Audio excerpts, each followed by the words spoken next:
ಪ್ರೀತಿಯ ವಿದ್ಯಾರ್ಥಿಗಳೇ, ಇವತ್ತು ನಾವು 10ನೇ ತರಗತಿ ಸಿರಿಗನ್ನಡ ಪಠ್ಯಪುಸ್ತಕದಿಂದ ಸಂಕಲ್ಪ ಗೀತೆ ಅನ್ನುವಂತಹ ಪದ್ಯಭಾಗವನ್ನು ನೋಡೋಣ. ಇದನ್ನು ಬರೆದವರು ಕವಿ GS ಶಿವರುದ್ರಪ್ಪ ಅವರು. ಅವರ ಸ್ಥಳ ಶಿವಮೊಗ್ಗ ಜಿಲ್ಲೆಯ ಶಿಕಾರಿಪುರ. ಕಾಲ 1926ರಿಂದ 2013 ತನಕ. ಅನೇಕ ಕೃತಿಗಳನ್ನು ಬರೆದಿದ್ದಾರೆ ಅವರು. ಮುಖ್ಯವಾಗಿ ಕೆಲವುದನ್ನು ನೋಡೋದಾದರೆ ಸಾಮಗಾನ, ಚೆಲುವು ಒಲವು, ದೇವಶಿಲ್ಪ, ದೀಪದ ಹೆಜ್ಜೆ, ಅನಾವರಣ, ವಿಮರ್ಶೆಯ ಪೂರ್ವ ಪಶ್ಚಿಮ, ಮಾಸ್ಕೋದಲ್ಲಿ 22 ದಿನಗಳು, ಸೌಂದರ್ಯ ಸಮೀಕ್ಷೆ ಮತ್ತು ಕಾವ್ಯಾರ್ಥ ಚಿಂತನ ಇವುಗಳು ಇವರ ಪ್ರಮುಖವಾದಂತಹ ಕೃತಿಗಳು. ಮತ್ತು ಇವರ ಕೊಡುಗೆ ಏನು ಅಂತಂದರೆ, ಅವರು ಮೈಸೂರು ಮತ್ತು ಉಸ್ಮಾನಿಯಾ ಹಾಗೂ ಬೆಂಗಳೂರು ವಿಶ್ವವಿದ್ಯಾನಿಲಯಗಳಲ್ಲಿ ಕನ್ನಡ ಪ್ರಾಧ್ಯಾಪಕರಾಗಿ ಸೇವೆ ಸಲ್ಲಿಸಿದ್ದಾರೆ. ಕನ್ನಡ ಅಧ್ಯಯನ ಕೇಂದ್ರದ ನಿರ್ದೇಶಕರಾಗಿಯೂ ಕೂಡ ತಮ್ಮ ಸೇವೆಯನ್ನು ಸಲ್ಲಿಸಿದ್ದಾರೆ. ಅನೇಕ ಪ್ರಶಸ್ತಿ ಮತ್ತು ಗೌರವಗಳು ಸಿಕ್ಕಿವೆ ಇವರಿಗೆ. ಅವರ ಕಾವ್ಯಾರ್ಥ ಚಿಂತನ ಕೃತಿಗೆ ಕೇಂದ್ರ ಸಾಹಿತ್ಯ ಅಕಾಡೆಮಿ ಪ್ರಶಸ್ತಿ ಬಂದಿದೆ. ಹಂಪಿ ವಿಶ್ವವಿದ್ಯಾನಿಲಯದಿಂದ ನಾಡೋಜ ಪ್ರಶಸ್ತಿ ಬಂದಿದೆ. ಬೆಂಗಳೂರು ಮತ್ತು ಕುವೆಂಪು ವಿಶ್ವವಿದ್ಯಾನಿಲಯಗಳ ಗೌರವ ಡಿಲಿಟ್ ಪದವಿ. ಅವರಿಗೆ ರಾಷ್ಟ್ರಕವಿ ಅನ್ನುವಂತಹ ಅಭಿಧಾನ ಕೂಡ ಇದೆ. ಪಂಪ ಪ್ರಶಸ್ತಿ ಕೂಡ ದೊರಕಿದೆ. ದಾವಣಗೆರೆಯಲ್ಲಿ 1992ರಲ್ಲಿ ಸಮಾವೇಶಗೊಂಡ 61ನೆಯ ಅಖಿಲ ಭಾರತ ಕನ್ನಡ ಸಾಹಿತ್ಯ ಸಮ್ಮೇಳನದ ಅಧ್ಯಕ್ಷತೆಯನ್ನು ಕೂಡ GS ಶಿವರುದ್ರಪ್ಪ ಅವರು ವಹಿಸಿದರು. ಪ್ರಸ್ತುತ ನಾವೀಗ ಕಲೀಲಿಕ್ಕೆ ಇರುವಂತಹ ಸಂಕಲ್ಪ ಗೀತೆ ಅನ್ನುವಂಥ ಪದ್ಯಭಾಗವನ್ನು GS ಶಿವರುದ್ರಪ್ಪ ಅವರ ಎದೆ ತುಂಬಿ ಹಾಡಿದೆನು ಎನ್ನುವ ಕವನ ಸಂಕಲನದಿಂದ ಆಯ್ಕೆ ಮಾಡಿಕೊಳ್ಳಲಾಗಿದೆ. ಇವಾಗ ಮೊದಲಿಗೆ ಪದ್ಯವನ್ನು ನೋಡಲಿಕ್ಕೆ ಮೊದಲು ಸಂಕಲ್ಪ ಗೀತೆ ಅಂದರೆ ಏನು, ಸಂಕಲ್ಪ ಅಂದರೆ ಏನು ಅಂತ ನೋಡೋಣ. ನಮ್ಮ ಮನಸ್ಸಿನಲ್ಲಿ ಮೂಡುವಂಥ ಒಂದು ದೃಢವಾದ ನಿರ್ಧಾರ ಇದೆಯಲ್ಲ, ಅದನ್ನು ಸಂಕಲ್ಪ ಅಂತ ಹೇಳ್ತಾರೆ. ಪೂಜೆಗಿಂತ ಮೊದಲು ಮನೆಯಲ್ಲಿ ಕೂಡ ನಾವು ಒಂದು ಸಂಕಲ್ಪ ಮಾಡ್ತೀವಲ್ವಾ. ಮನೆಯಲ್ಲಿ ಪೂಜೆಗಳನ್ನು ನಡೆಸ್ತಾ ಇರಬೇಕಾದ್ರೆ ನಾನು ಈ ದಿನ ಈ ಪೂಜೆಯನ್ನು ಈ ಕಾರಣಕ್ಕಾಗಿ ಈ ಫಲದ ಅಪೇಕ್ಷೆಯಿಂದ ಮಾಡ್ತಾ ಇದ್ದೀನಿ ಅಂತ. ಹಾಗೆಯೇ ನಮ್ಮ ಜೀವನದಲ್ಲೂ ಕೂಡ ಯಾವುದಾದ್ರೂ ಒಂದು ಕಾರ್ಯ ಸಾಧನೆಯನ್ನು ಮಾಡಬೇಕಾದ್ರೆ ನಮ್ಮಲ್ಲಿ ಒಂದು ದೃಢವಾದ ನಿರ್ಧಾರ ಇರಬೇಕು. ಅದನ್ನು ಸಂಕಲ್ಪ ಅಂತ ಹೇಳ್ತಾರೆ. ಉದಾಹರಣೆಗೆ ನೀವೆಲ್ಲ ಇವಾಗ 10ನೇ ಕ್ಲಾಸಲ್ಲಿ ಇದ್ದೀರಲ್ಲ, ಬೋರ್ಡ್ ಎಕ್ಸಾಮಲ್ಲಿ 90% ತಗೊಳ್ಬೇಕು ಅನ್ನೋದು ನಿಮ್ಮ ಸಂಕಲ್ಪ ಆಗಿರಬಹುದು. ಅದು ನಿಮ್ಮ ದೃಢ ನಿರ್ಧಾರ ಆಗಿರುತ್ತೆ. ಬರೀ ಸಂಕಲ್ಪನೆ ಸಾಕಾಗೋದಿಲ್ಲ. ಸಂಕಲ್ಪ ಮಾಡಿದ ಮೇಲೆ ಅದನ್ನು ಕಾರ್ಯ ಸಾಧನೆ ಮಾಡಬೇಕು. ಅಂದರೆ ಸಂಕಲ್ಪದಿಂದ ಫಲ ಸಿಗೋದಿಲ್ಲ. ಆ ಸಂಕಲ್ಪವನ್ನು ಕಾರ್ಯರೂಪಕ್ಕೆ ಅಂದರೆ ಅನುಷ್ಠಾನಕ್ಕೆ ತರಬೇಕು. ಆದರೆ ಅನುಷ್ಠಾನಕ್ಕೆ ತರೋಕ್ಕಿಂತ ಮೊದಲು ನಮ್ಮಲ್ಲಿ ಒಂದು ಸಂಕಲ್ಪ ಇರಬೇಕು, ಒಂದು ದೃಢ ನಿರ್ಧಾರ ಇರಬೇಕು.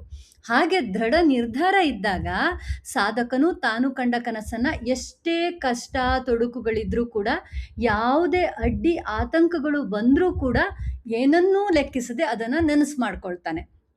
ದೃಢ ಸಂಕಲ್ಪದಿಂದ ನಾವು ಕಾರ್ಯಶೀಲರಾದರೆ ಅದರಿಂದ ಅಸಾಧ್ಯವಾದುದು ಯಾವುದೂ ಇಲ್ಲ. ಉದಾಹರಣೆಗೆ ನಮ್ಮ ಸ್ವಾತಂತ್ರ್ಯ ಸಂಗ್ರಾಮವನ್ನು ನೋಡಿದರೆ ಎಷ್ಟು ಕಷ್ಟ ಇತ್ತು. ಎಷ್ಟೇ ಕಷ್ಟಗಳು ಬರಲಿ, ಜೀವಗಳೇ ಹೋಗಲಿ, ಆಸ್ತಿಪಾಸ್ತಿಗಳೇ ಹೋಗಲಿ, ನಾವು ಹೆದರೋದಿಲ್ಲ.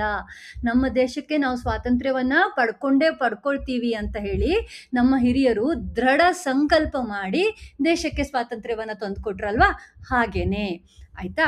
ದೃಢ ಸಂಕಲ್ಪದಿಂದ ಎಲ್ಲವನ್ನ ಸಾಧಿಸಬಹುದು ಎನ್ನುವುದನ್ನು ಈ ಸಂಕಲ್ಪ ಗೀತೆ ಅನ್ನುವಂಥ ಭಾವಗೀತೆಯಲ್ಲಿ ಕವಿ ಹೇಳಿದ್ದಾರೆ. ಹೇಗೆ ಹೇಳ್ತಾರೆ, ಏನು ಹೇಳ್ತಾರೆ ಅನ್ನೋದನ್ನು ಮುಂದಿನ ಭಾಗದಲ್ಲಿ ನೋಡೋಣ. ಈಗ ನಾವು ಪದ್ಯ ಭಾಗದಲ್ಲಿ ಮೊದಲನೆಯ ಸ್ಟ್ಯಾನ್ಸವನ್ನು ನೋಡೋಣ. ಸುತ್ತಲೂ ಕವಿಯುವ ಕತ್ತಲೆಯೊಳಗೆ ಪ್ರೀತಿಯ ಹಣತೆಯ ಹಚ್ಚೋಣ, ಬಿರುಗಾಳಿಗೆ ಹೊಯ್ದಾಡುವ ಹಡಗನು ಎಚ್ಚರದಲ್ಲಿ ಮುನ್ನಡೆಸೋಣ ಅಂತ ಕವಿ ಹೇಳ್ತಾರೆ. ಸುತ್ತಲೂ ಕವಿಯುವ ಕತ್ತಲೆ. ಏನು ಕತ್ತಲೆ ಕವಿದಿದೆ ನಮ್ಮ ಸುತ್ತಮುತ್ತ? ಜಾತಿ, ಮತ, ಭಾಷೆ, ಬಣ್ಣ, ದ್ವೇಷ, ಅಸೂಯೆ ಅನ್ನುವಂತಹ ಅಜ್ಞಾನದ ಕತ್ತಲೆ ಕವಿದಿದೆ. ನಮ್ಮ ಮನಸ್ಸಲ್ಲಿ ಅಜ್ಞಾನ ತುಂಬಿಕೊಂಡಿದೆ. ನಮ್ಮ ಜಾತಿ ಮೇಲೂ, ನಮ್ಮ ಮತ ಮೇಲೂ, ಬೆಳ್ಳಗಿದ್ದವ್ರ ಮೇಲೂ ಅಂತ ಹೇಳಿ, ಅಥವಾ ನಾವು ಮಾತ್ರ ಚೆನ್ನಾಗಿರಬೇಕು, ಬೇರೆಯವ್ರು ಚೆನ್ನಾಗಿರಬಾರ್ದು ಅನ್ನುವಂಥ ದ್ವೇಷ, ಅಸೂಯೆಗಳು, ಈ ಒಂದು ಅಜ್ಞಾನದ ಕತ್ತಲೆ ನಮ್ಮ ಮನಸ್ಸಲ್ಲಿ ತುಂಬಿಕೊಂಡಿದೆ. ಆ ಕತ್ತಲೆಯನ್ನು ಓಡಿಸ್ಬೇಕಾದ್ರೆ ನಾವು ಏನು ಮಾಡಬೇಕು? ಪ್ರೀತಿಯ ಹಣತೆಯನ್ನು ಹಚ್ಚಬೇಕು. ಯಾಕಂದರೆ ಈ ಜಾತಿ ಮತ, ಅವರು ಬೇರೆ ನಾವು ಬೇರೆ ಅನ್ನುವಂತಹ ಈ ಒಂದು ಭೇದ ಭಾವ ಹೋಗಬೇಕಾದ್ರೆ ನಮ್ಗೆ ಇನ್ನೊಬ್ಬರ ಬಗ್ಗೆ ಪ್ರೀತಿ ಇರಬೇಕಲ್ವಾ. ಹಾಗಾಗಿ ಪ್ರೀತಿಯ ಹಣತೆಯನ್ನು ಹಚ್ಚಿ ನಮ್ಮ ಸುತ್ತಲೂ ಕವಿದಿರುವಂತಹ ಈ ಅಜ್ಞಾನದ ಕತ್ತಲೆಯನ್ನು ಅಳಿಸೋಣ ಅಂತ ಇಲ್ಲಿ ಕವಿ ಹೇಳ್ತಾರೆ. ಹೊರಗಡೆ ಬೆಳಕು ಅಥವಾ ನಿಮ್ಮ ವಿದ್ಯುತ್ ಬೆಳಕು, ಲೈಟ್ ಬೆಳಕು ಎಷ್ಟೇ ಇದ್ರೂ ನಮ್ಮ ಮನಸ್ಸಿನಲ್ಲಿ ಕತ್ತಲೆ ಇದ್ದರೆ ನಾವು ಏನು ಉದ್ಧಾರ ಆಗಲಿಕ್ಕೆ ಆಗೋದಿಲ್ಲ. ಅದಕ್ಕಾಗಿ ಮೊದಲಿಗೆ ನಮ್ಮ ಮನಸ್ಸಿನ ಕತ್ತಲೆಯನ್ನು ನಾವು ದೂರ ಮಾಡಬೇಕು, ಪ್ರೀತಿಯ ಹಣತೆಯನ್ನು ಹಚ್ಚಬೇಕು, ಆ ಸಂಕಲ್ಪವನ್ನು ಮಾಡಬೇಕು ಅಂತ ಇಲ್ಲಿ ಕವಿ ಹೇಳ್ತಾರೆ. ಆಮೇಲೆ ಹೇಳ್ತಾರೆ, ಬಿರುಗಾಳಿಗೆ ಹೊಯ್ದಾಡುವ ಹಡಗನು ಎಚ್ಚರದಲ್ಲಿ ಮುನ್ನಡೆಸೋಣ ಅಂತ. ಯಾವ ಹಡಗು ಹೊಯ್ದಾಡ್ತಾ ಇದೆ ಇಲ್ಲಿ ಬಿರುಗಾಳಿಗೆ? ನಮ್ಮ ಜೀವನ ಅನ್ನುವಂತಹ ಹಡಗು. ಈಗ ಸಮುದ್ರದ ಮೇಲೆ ಹೋಗ್ತಾ ಇರುವಂಥ ಒಂದು ಹಡಗು ಹೊಯ್ದಾಡ್ತಾ ಇದ್ರೆ, ಬಿರುಗಾಳಿಗೆ ಆಚೆ ಈಚೆ ಅಲುಗಾಡ್ತಾ ಇದ್ರೆ, ಅದರ ನಾವಿಕ ಅವನು ಎಚ್ಚರಿಕೆಯಿಂದ ಮುನ್ನಡೆಸ್ತಾನಲ್ವಾ? ಹಾಗೆ ನಮ್ಮ ಜೀವನವೂ ಕೂಡ ಒಂದು ಹಡಗಿನ ಥರ. ನಾವು ನಮ್ಮ ಜೀವನದ ಗುರಿಯನ್ನು ಮುಟ್ಟಬೇಕು. ಆದರೆ ಆ ದಾರಿಯಲ್ಲಿ ಏನಾಗಿದೆ, ನಮಗೆ ಅಜ್ಞಾನದ ಕತ್ತಲೆ ತುಂಬ್ಕೊಂಡ್ಬಿಟ್ಟಿದೆ. ಆ ಒಂದು ಅಜ್ಞಾನದಿಂದಾಗಿ, ಆ ಸಂಕಷ್ಟಗಳಿಂದಾಗಿ ನಮ್ಮ ಬದುಕಿನ ಹಡಗೇನಾಗುತ್ತೆ, ಅವಾಗ ಶೇಕ್ ಆಗ್ತಾ ಇರುತ್ತೆ, ಅಲುಗಾಡ್ತಾ ಇರುತ್ತೆ. ಅದನ್ನು ನಾವು ಎಚ್ಚರಿಕೆಯಿಂದ ಮುನ್ನಡೆಸಬೇಕು. ಹೇಗೆ? ನಮ್ಮ ಪ್ರೀತಿಯ ಬೆಳಕನ್ನು, ಪ್ರೀತಿಯ ಹಣತೆಯನ್ನು ನಾವು ಹಚ್ಚಿದ್ದೀವಲ್ಲ, ಆ ಹಣತೆಯ ಬೆಳಕಲ್ಲಿ ಹೊಯ್ದಾಡುವ ನಮ್ಮ ಬದುಕಿನ ಈ ನಾವೆಯನ್ನು, ಹಡಗನ್ನು ನಾವು ಎಚ್ಚರಿಕೆಯಿಂದ ಮುನ್ನಡೆಸೋಣ ಅಂತ ಇಲ್ಲಿ ಕವಿ ಹೇಳ್ತಾರೆ.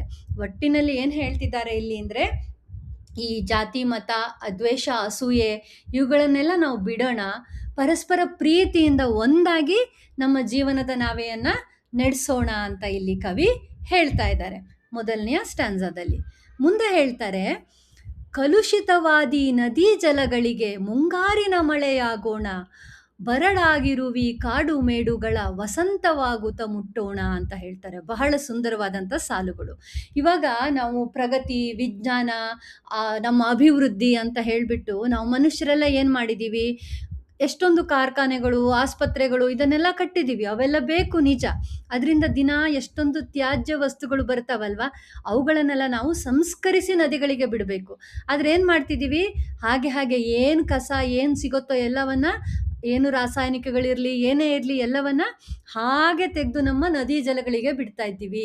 ಅವುಗಳೆಲ್ಲ ಕಲುಷಿತವಾಗಿದೆ.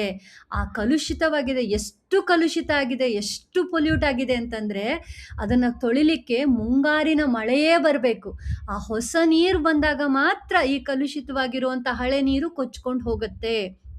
ಅದಕ್ಕೆ ನಾವು ಕಲುಷಿತವಾದ ನದಿ ಜಲಗಳಿಗೆ ಮುಂಗಾರಿನ ಮಳೆಯಾಗುವಂಥ ಸಂಕಲ್ಪ ಮಾಡೋಣ ಅಂತ ಹೇಳ್ತಾರೆ. ಅಂದರೆ ಇನ್ನು ಮುಂದೆ ನಮ್ಮ ಪರಿಸರವನ್ನು ಹಾಳು ಮಾಡೋದಿಲ್ಲ ಅನ್ನುವ ಪ್ರಜ್ಞೆಯನ್ನು ಇಟ್ಕೊಂಡು ನಾವು ಕೆಲಸ ಮಾಡೋಣ ಅಂತ ಹೇಳಿ ಇಲ್ಲಿ ಕವಿ ಹೇಳ್ತಾರೆ. ಆಮೇಲೆ ಹೇಳ್ತಾರೆ, ಬರಡಾಗಿರುವಿ ಕಾಡು ಮೇಡುಗಳ ವಸಂತವಾಗುತ್ತ ಮುಟ್ಟೋಣ ಅಂತ ಹೇಳ್ತಾರೆ. ನಮ್ಮ ಸ್ವಾರ್ಥಕ್ಕೆ ಮರಗಳನ್ನು ಕಡ್ದಿದ್ದೀವಿ, ನಾವು ಪಟ್ಟಣಗಳನ್ನು, ಸಿಟಿಗಳನ್ನು, ದೊಡ್ಡ ದೊಡ್ಡ ಕಾಂಕ್ರೀಟ್ ಕಾಡುಗಳನ್ನು ಬಿಲ್ಡ್ ಮಾಡ್ತಾ ಇದ್ದೀವಿ ಇರೋ ಮರಗಳನ್ನು ಕಡ್ದುಬಿಟ್ಟು. ಹಾಗಾಗಿ ಕಾಡು ಮೇಡುಗಳೆಲ್ಲ ಬರಡಾಗಿ ಹೋಗಿವೆ.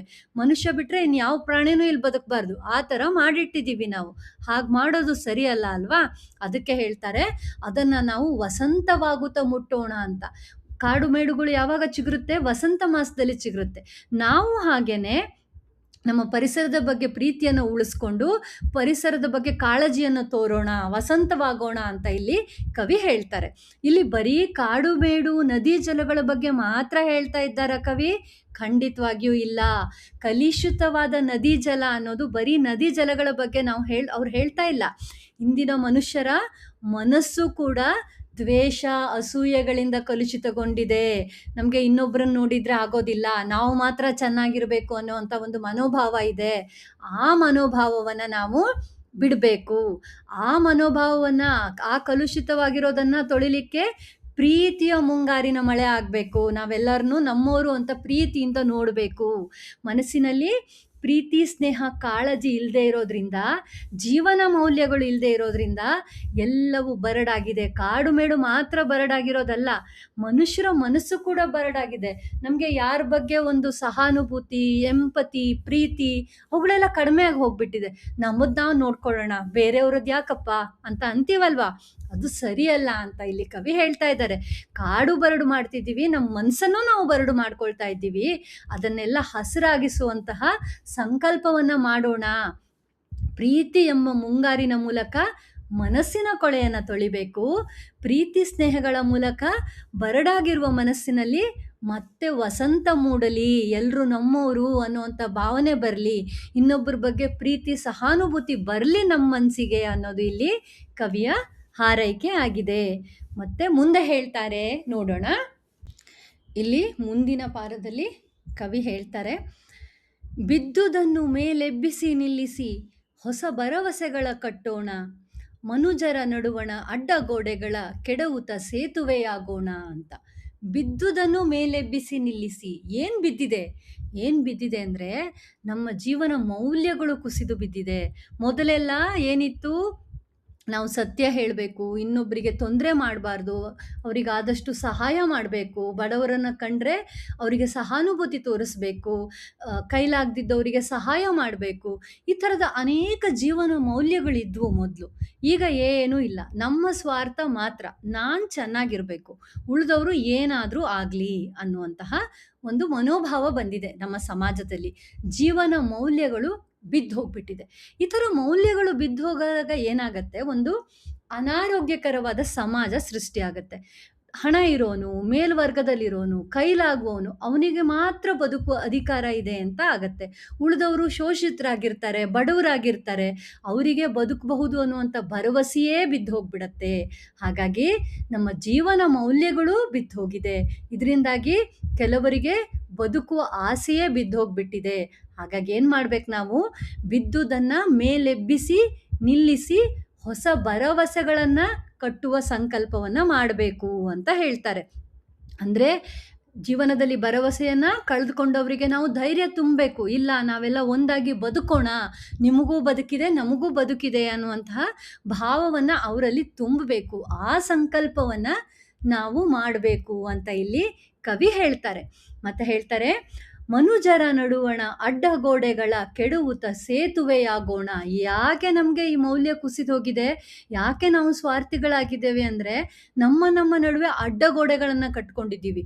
ಅಡ್ಡಗೋಡೆ ಅಂದ್ರೇನು, ಮಣ್ಣಿನ ಗೋಡೆ ಕಟ್ಕೊಂಡಿದ್ದೀವಾ? ಅಲ್ಲ, ನಮ್ಮಲ್ಲಿ ಜಾತಿ ಅನ್ನೋ ಗೋಡೆ ಕಟ್ಕೊಂಡಿದ್ದೀವಿ, ಮತ ಅನ್ನೋ ಗೋಡೆ ಕಟ್ಕೊಂಡಿದ್ವಿ, ಧರ್ಮ, ಬಣ್ಣ, ಇವೆಲ್ಲನೂ ಮೇಲು ಕೀಳು ಅನ್ನುವಂತಹ ಒಂದು ಗೋಡೆಗಳನ್ನು ಕಟ್ಕೊಂಡಿದ್ದೀವಿ. ನಾವು ನಮ್ಮವರು, ನಮ್ಮ ಜಾತಿಯವರು, ನಮ್ಮ ಮತದವರು ಇದೇ ಥರ, ಅಥವಾ ನಮ್ಮ ರಾಜ್ಯದವರು ಮಾತ್ರ, ಬೇರೆ ರಾಜ್ಯದವರು ಭಾರತದವರಲ್ವಾ, ಅವರು ಹೌದು ತಾನೇ? ಇಲ್ಲ, ಎಲ್ಲ ವಿಚಾರಕ್ಕೂ ನಾವು ಗೋಡೆಗಳನ್ನು ಕಟ್ಕೊಂಡಿದ್ದೀವಿ. ಆ ಗೋಡೆಗಳನ್ನು ಕೆಡವಬೇಕು. ನಾವೆಲ್ಲರೂ ಒಂದೇ ಅಂತ ಆಗಬೇಕು.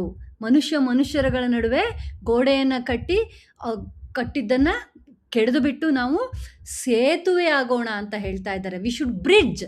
ಗೋಡೆ ಕಟ್ಬಿಟ್ಟು ಬೇರೆ ಬೇರೆ ಆಗಬಾರ್ದು, ಎಲ್ಲರೂ ಒಂದಾಗಿ ಇರಬೇಕು ಅಂತ ಇಲ್ಲಿ ಮನುಜರ ನಡುವಿನ ಈ ಜಾತಿ, ಮತ, ಧರ್ಮ ಅನ್ನುವಂತಹ ಗೋಡೆಗಳನ್ನು ಕೆಡವಿ ಪ್ರೀತಿ ಸ್ನೇಹಗಳ ಸೇತುವೆಯನ್ನು ನಾವು ನಿರ್ಮಿಸಬೇಕು.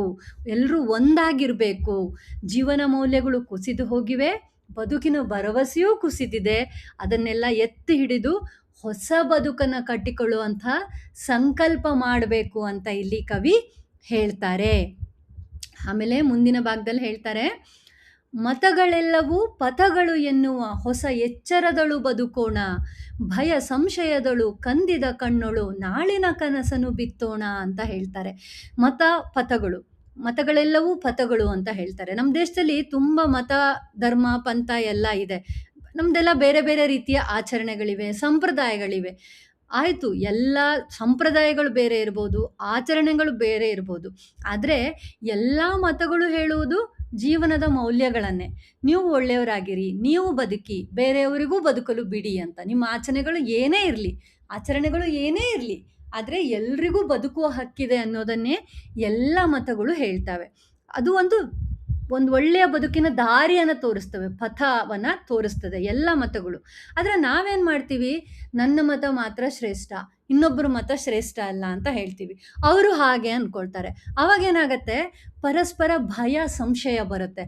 ಅವರು ಆ ಮತದವರು ನಮಗೇನಾದರೂ ಮಾಡಿಬಿಟ್ರೆ, ಈ ಧರ್ಮದವರು ನಮ್ಮನ್ನೇನಾದರೂ ಮಾಡಿಬಿಟ್ರೆ, ಅವ್ರು ಸರಿ ಇಲ್ವಾ, ಇವ್ರು ಸರಿ ಇದ್ದಾರಾ ಅನ್ನುವಂತಹ ಭಯ ಸಂಶಯಗಳು ನಮ್ಮಲ್ಲಿ ಬರ್ತವೆ.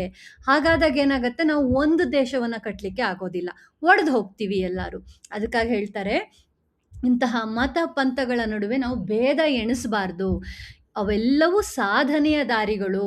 ಆಯಾ ಮತದವರಿಗೆ ಅವು ಒಂದು ದಾರಿಯನ್ನು ತೋರಿಸ್ತವೆ. ಕೊನೆಯದಾಗಿ ಎಲ್ಲವೂ ಮಾನವೀಯತೆಯೇ ದಾರಿ. ಎಲ್ಲರೂ ಒಳ್ಳೆದಾಗಬೇಕು ಅನ್ನೋದೇ ದಾರಿ, ಎಲ್ಲ ಮತಗಳು ಹೇಳೋದನ್ನು. ಆಚರಣೆಯ ರೀತಿಗಳು ಸ್ವಲ್ಪ ಬೇರೆ ಇರಬಹುದು, ಅದನ್ನು ನಾವು ತಿಳ್ಕೋಬೇಕು.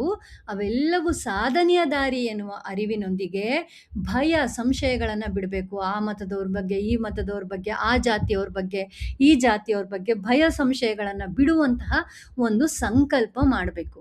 ಹಾಗೆ ಮಾಡಿದಾಗ ಮಾತ್ರ ನಾವು ಸಹಬಾಳ್ವೆಯಿಂದ ಬದುಕಿ ಸಂಘಟಿತ ಭಾರತದ ಕನಸನ್ನು ಬಿತ್ತಬೇಕು ಅಂತ ಕವಿ ಹೇಳ್ತಾರೆ. ಯಾಕಂದ್ರೆ ವಿವಿಧತೆಯಲ್ಲಿ ಏಕತೆ ಅನ್ನೋದೇ ನಮ್ಮ ದೇಶದ ಒಂದು ಸಂಸ್ಕೃತಿ ಅಲ್ವಾ. ಆ ಏಕತೆಯನ್ನು ನಾವು ಕಾದ್ಕೊಳ್ಬೇಕು ಎಲ್ಲ ವಿಚಾರದಲ್ಲೂ ಕೂಡ. ಹಾಗಾಗಿ ಯಾವುದೇ ಮತ ಇರಲಿ, ಯಾವುದೇ ಧರ್ಮ ಇರಲಿ, ಅವೆಲ್ಲವೂ ನಮಗೆ ಜೀವನದ ದಾರಿಯನ್ನು ತೋರಿಸ್ತವೆ ಅಂತ ನಾವು ತಿಳ್ಕೊಂಡು ಎಲ್ಲ ಮತಧರ್ಮಗಳನ್ನು ಗೌರವಿಸಿಕೊಂಡು ಸಂಶಯವನ್ನು ಪಡೆದೇನೆ ಎಲ್ಲರೂ ಒಟ್ಟಾಗಿ ಬಾಳಬೇಕು. ಆ ಬಾಳುವಂಥ ಸಂಕಲ್ಪವನ್ನು ನಾವು ಮಾಡಬೇಕು ಅಂತ ಇಲ್ಲಿ ಕವಿ ಹೇಳ್ತಾರೆ. ಮೊದಲಿದಾಗಿ ಹೇಳಿದ್ರು, ನಮ್ಮಲ್ಲಿರುವಂತಹ ಅಜ್ಞಾನವನ್ನು ನಾವು ಹೋಗಲಾಡಿಸ್ಕೊಳ್ಬೇಕು ಅಂತ ಹೇಳಿದ್ರು. ಆಮೇಲೆ ಹೇಳಿದ್ರು, ನಮ್ಮ ಮನಸ್ಸಿನಲ್ಲಿರುವಂಥ ದ್ವೇಷ ಅಸೂಯೆಗಳನ್ನು ನಾವು ತೆಗಿಬೇಕು. ಬರಡಾಗಿರುವ ಮನಸ್ಸಲ್ಲಿ ನಾವು ಪ್ರೀತಿ ಪ್ರೇಮಗಳನ್ನು ಬಿತ್ತಿಕೊಂಡು ಎಲ್ಲರೂ ಒಂದಾಗಬೇಕು ಅಂತ ಹೇಳಿದ್ರು. ಆಮೇಲೆ ಏನು ಹೇಳಿದ್ರು, ಜೀವನ ಮೌಲ್ಯಗಳು ಏನು ಕುಸಿದು ಹೋಗಿವೆ ಅವುಗಳನ್ನೆಲ್ಲ ಮೇಲೆತ್ತಿ ಹೊಸ ಭರವಸೆಯೊಂದಿಗೆ ನಾವು ಬದುಕಬೇಕು, ಆ ಸಂಕಲ್ಪವನ್ನು ಮಾಡಬೇಕು ಅಂತ ಕವಿ ಹೇಳಿದರು. ಕೊನೆಯದಾಗಿ ಹೇಳ್ತಾರೆ, ಮತ ಪಂಥ ಅಂತ ಹೊಡೆದಾಡ್ಕೊಳ್ಬೇಡಿ, ಎಲ್ಲ ಮತಗಳು ಒಳ್ಳೆಯದನ್ನೇ ಹೇಳ್ತವೆ. ಸಂಶಯವನ್ನು ಬಿಟ್ಟು ನಾಳಿನ ಕನಸನ್ನು ನೋಡಿ, ಒಂದು ಸಂಘಟಿತ ಭಾರತದ ಕನಸನ್ನು ನೋಡಿ ಅಂತ ಹೇಳಿ ಇಲ್ಲಿ ಕವಿ ಹೇಳ್ತಾರೆ. ಬಹಳ ಮೌಲ್ಯಗಳನ್ನು ಹೊಂದಿರುವಂತಹ ಈ ಕಾಲಘಟ್ಟಕ್ಕೆ ನಮಗೆಲ್ರಿಗೂ ಬಹಳ ಬೇಕಾಗಿರುವಂತಹ ಮೌಲ್ಯಗಳನ್ನು ತುಂಬಿದಂಥ ಒಂದು ಒಳ್ಳೆಯ ಕವಿತೆಯನ್ನು GS ಶಿವರುದ್ರಪ್ಪ ಅವರು ಕೊಟ್ಟಿದ್ದಾರೆ. ನಿಮಗೆಲ್ಲ ಅರ್ಥ ಆಯಿತು ಈ ಕವಿತೆಯ ಆಶಯ ಏನು ಅಂತ ಅಂದ್ಕೊಳ್ತೀನಿ. ಆದರೂ ಇನ್ನೊಮ್ಮೆ ಹೇಳೋದಾದರೆ, ಜೀವನದಲ್ಲಿ ಯಾವಾಗಲೂ ನಮಗೆ ಧನಾತ್ಮಕ ಭಾವನೆ ಇರಬೇಕು, ಪಾಸಿಟಿವ್ ಥಿಂಕಿಂಗ್ ಇರಬೇಕು, ಮತ್ತು ದೃಢ ಸಂಕಲ್ಪವನ್ನು ಹೊಂದಿರಬೇಕು. ಆಯಿತಾ?